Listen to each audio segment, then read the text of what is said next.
Okay, welcome to the first example in the chapter of axial loading, chapter 4. The question reads, the bolt has a diameter of 20 millimeters and passes through a tube with an inner diameter of 50 millimeters and an outer diameter of 60 millimeters. If the bolt and tube are made of A36 steel, determine the normal stress in the tube and bolt when a force of 40 kilonewtons is applied to the bolt. Assume the end caps are rigid.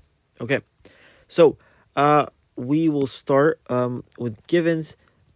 And we can begin firstly with the material that's given, right? It says we're given A36 steel, and A36 steel, immediately we should think, and we should know at this point, that A36 steel has a Young's modulus value of 200 gigapascals or 200,000, 200,000 megapascals, right? What other information are we given? We're given that, and this is like notes, this is kind of like a note, we're also given that the end caps, or like if you want to call them like washers or whatever, like these things right here, they're rigid, right? These lovely guys right here. But we'll call them washers or end caps, doesn't really matter. But that's a good assumption we make, that end caps are rigid.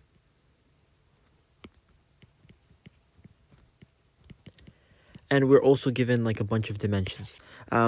Namely, we're given that the force, we'll call it, let's call the force P.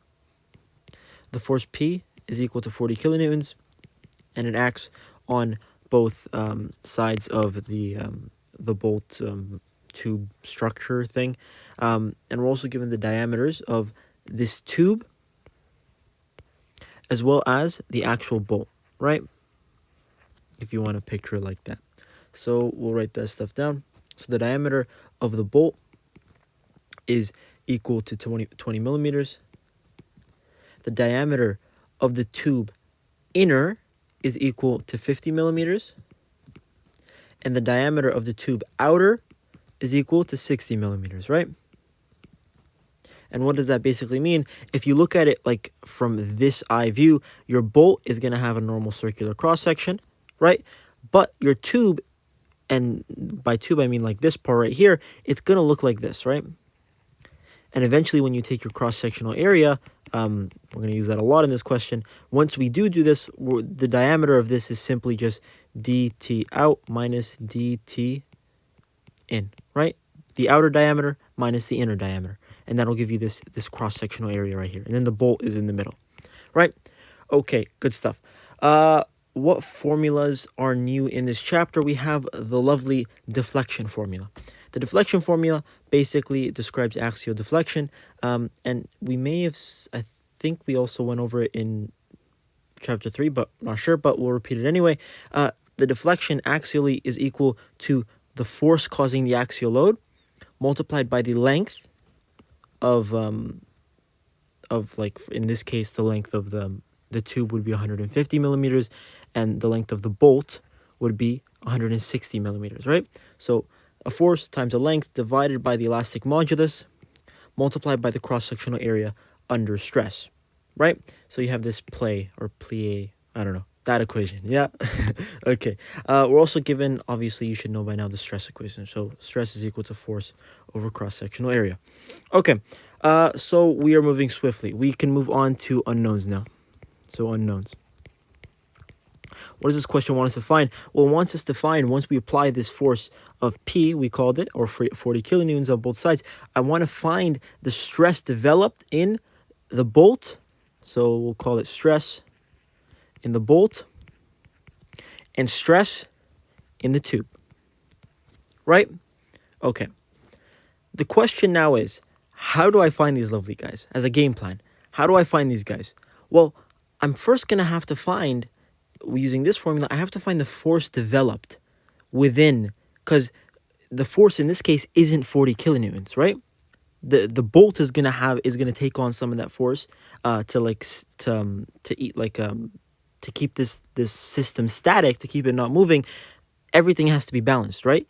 So if I cut it in half right here, I can find what forces, like if I draw a free body diagram of just this part right here, I'm going to have the 40 kilonewton force right here, basically like sectioning the beam what we did before. And then what force is going to oppose this 40 kilonewton force? Well, that's going to be the force opposing from the bolt and the force opposing from the tube, right? So when I do calculate my stress, it isn't going to be 40 kilonewtons. It's going to evenly distribute, right, between the bolt and the tube, or not evenly distribute, but there's going to be some distribution. So it would be incorrect to say, okay, 40 kilonewtons divided by an area for the tube and an area for the bolt, right? So basically the story from there is that we need to do a free body diagram and determine what forces act on, or what forces are developed in the tube and the bolt. So next step is free body diagram. And again, we're going to section this system. We're going to section it just down the middle, just to see what forces act. So our system's kind of going to look like this.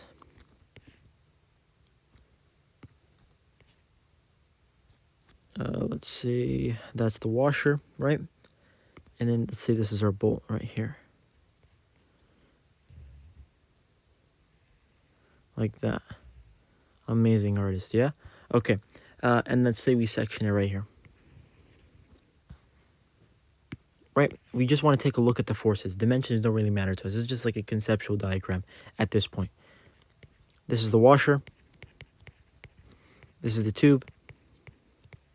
This is the bolt. Okay. We know that a 40 kilonewton force acts on this side. How is it being opposed? How is it being, like, what's stopping this whole system from moving if I cut it down the middle? Well, again, as we said, we're going to have a force opposing from the bolt and the force opposing from the tube, right? If I do a sum of forces in the x direction, I'm going to end up getting that the equation, or I'm going to end up getting an equation that the force of the bolt plus the force of the tube equals 40 kilonewtons, right? And you could have guessed this at this point, right? You only have 3 forces, so they must balance out, right? In opposite directions. But my question to you now is, can you do anything with this formula? You have 2 unknowns in one equation, and that means you cannot do anything at this point, right? You need another equation. If you want to find 2 unknowns, you need 2 linearly independent equations to solve for them, right? So how are we going to find a different equation? Well, when we come to this scenario right here, we know that our problem now is, it falls under a category called statically indeterminate problems, right? And this is where this lovely formula comes in. Because we have 2 unknowns at this point and we only have 1 equation, we need another formula. We need another formula to help us to get an equation to then use to, like, substitute and find our 2 unknowns. And what formula are we going to use? What method, what approach are we going to use? This is like the force analysis. What we're going to do now is a deflection analysis, or not deflection, but deformation analysis, right? So we'll do that right now. So we're going to look at the deformation of this system right here, or the deformation of, basically our system. So, and the goal of this is we want to find another equation with 2 unknowns, namely the force of the bolt and the force of the tube, right? Okay. So we'll say deformation of bolt and tube, right? Okay, so when we're talking about deformation or axial deformation, it's always helpful, in my opinion, to draw a diagram of what's going on. For this one, it's not, like, it's kind of simple, but especially later on, it's always good to draw a free body diagram and then draw, or at least go to the diagram and try and understand what's deforming, right? And what's going where, right? So in this case, it doesn't even matter, like, we're not even talking about the force right now and the magnitude of it. But all we care about at this point is we have a force that's applied on this side, right? Let's just say force F. And it applies at this rigid washer. And this is why this assumption that we make that this is rigid, that no bending, it will not deform, it will not do anything, like, dumb, right? It'll stay perfectly straight, right? It'll evenly distribute the force onto my things of interest, right? My tube and my bolt, right? Okay. I'm concerned about the deformation of the tube and the deformation of the bolt, and more specifically, how they relate to each other. Because, again, at the end of the day, I want a formula that relates them, because from deformation I can find force of the tube, and from deformation I can find force of the bolt. And then once I have an equation that relates all this good stuff together, I can sub it in up there. But that's getting ahead of myself as always. Okay, so let's say I apply a force on this washer, on this rigid washer, and let's say it moves, I don't know, by this much. I'm not even going to give values. Let's say it moves, and pretend it's perfectly straight and I'm like amazing at like drawing, right? Let's say it moves this much. What happens to the tube? The tube has a deformation of, let's say, this amount right here. This is the deformation of the tube, right? The tube gets pushed from here all the way to here, right? So this value right here is the deformation of the tube. Do you agree? Hopefully you do. Okay, how about the deformation of the bolt? Well, it's the exact same thing, right? In this simple example, it's the exact same thing because of how the question is oriented and how this problem is oriented. The deformation of the bolt and the deformation of the tube are the exact same thing, right? And this just makes sense logically. If I push this washer 1 millimeter to, let's say, over here, what's going to happen to the tube? The tube's also going to get pushed 1 millimeter, and consequently the bolt is also going to get pushed 1 millimeter. Point of the story is that the deformation of the tube is equal to, in this case, the deformation of the bolt. And that is the relationship I got from just looking at the diagram and just understanding what's going on, right? So that is very important.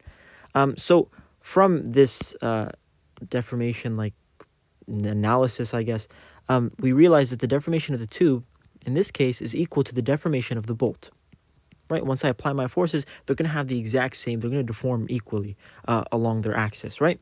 So from this, I can begin expanding, right? Let's start with the bolt.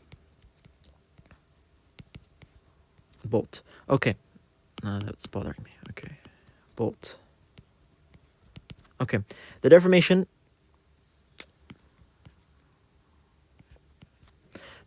of the bolt. This is absolutely amazing. Okay. The deformation of the bolt is equal to the force of the bolt multiplied by the length of the bolt divided by the material, the elastic modulus, in this case A36 steel, multiplied by the cross-sectional area of the bolt, right? This is our play, I don't know. This equation right here, right? Our deformation equation along an axis, right? Do we have all of these values? Well, this one I need, right? This one is, if I remember correctly, 160 millimeters. This one is easily calculated because it's a cylindrical cross-section, right? It's pi over 4. What's the diameter? 20 millimeters multiplied by the diameter of the bolt squared. This one is 200 gigapascals. Perfect. I can move on to the tube. How about the tube? The deformation of the tube is equal to the force in the tube multiplied by the length of the tube divided by the material of the tube, A36 steel, multiplied by the cross-sectional area of the tube. This value right here is 150 millimeters.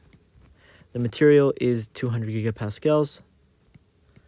I need the force. Actually, let's not do that. This one is unknown. I need, I have the area, the cross-sectional area. Remember, this is a tube, so it's like this. So I have to take, when I'm looking for the cylindrical cross-sectional area or this circular cross-sectional area, it's pi over 4. The diameter in this case is the outer diameter, so diameter of the tube outer minus diameter of the tube inner squared, right? And it's just these two, but we'll get to it when we plug in the numbers. And just like that, I can now set these equations equal to each other, because I don't know if you kept count, but the only unknowns if I set these equations equal to each other is the force in the bolt and the force in the tube.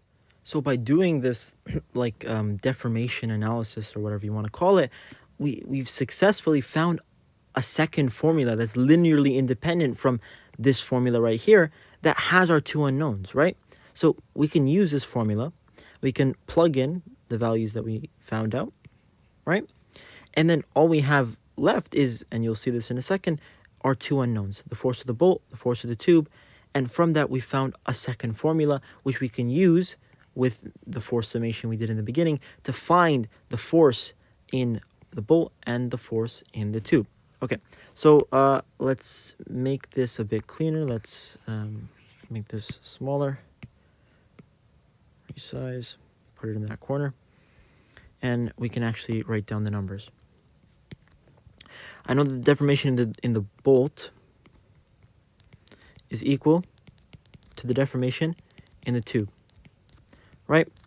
The deformation of the bolt is equal to the force in the bolt multiplied by the length of the bolt, which is 160 millimeters, divided by the elastic modulus. I'm going to keep it as this because you'll see in a second that it cancels out with the other side, multiplied by pi over 4, multiplied by the area of the bolt. And this is just a simple circular cross-sectional area, right? So it's just pi over 4, the diameter squared. And the diameter, I believe, is 20. And I am right, as always, right? 20 millimeters, right? Okay. How about the diameter? How about the deformation of the tube? Well, the deformation of the tube is equal to the force of the tube multiplied by the length of the tube, 150 millimeters, divided by the elastic modulus, and you see now that it cancels out beautifully along with pi over 4. And this one is a bit different, right? Because now we have like this concentric kind of like cross-sectional area, right? We're looking for this area right here. And this is, I'm not always right. Wow, this is wrong. And I'll tell you why this is wrong. This is actually not supposed to be like this. You have to have a squared in here and a squared in here. Why? You have this inner diameter and you have this outer diameter, right? I want to find the area between these two circles. So basically, this is equal to the area of the outer circle minus the area of the inner circle, right? Okay, I know that the area of the outer circle is equal to pi over 4 d outer squared. Area of the inner circle is equal to pi over 4 d inner squared, right? I just have to subtract these two, right? Pi over 4 d outer squared minus pi over 4 d inner squared. I factor out pi over 4. I'm going to get the outer squared minus the inner squared. And this is not the same. These are the small mistakes that are done that will like really screw you over. This is not the same as the outer minus the inner squared, right? But yeah, we have to use this good guy. So we'll do that right now. So the diameter of the outer, and let's change it over here as well, in case someone gets confused. D squared. The diameter of the outer is 60 millimeters squared minus the inner diameter of the tube, 50 millimeters squared, right? Yep. Okay, so I simplify this formula a bit.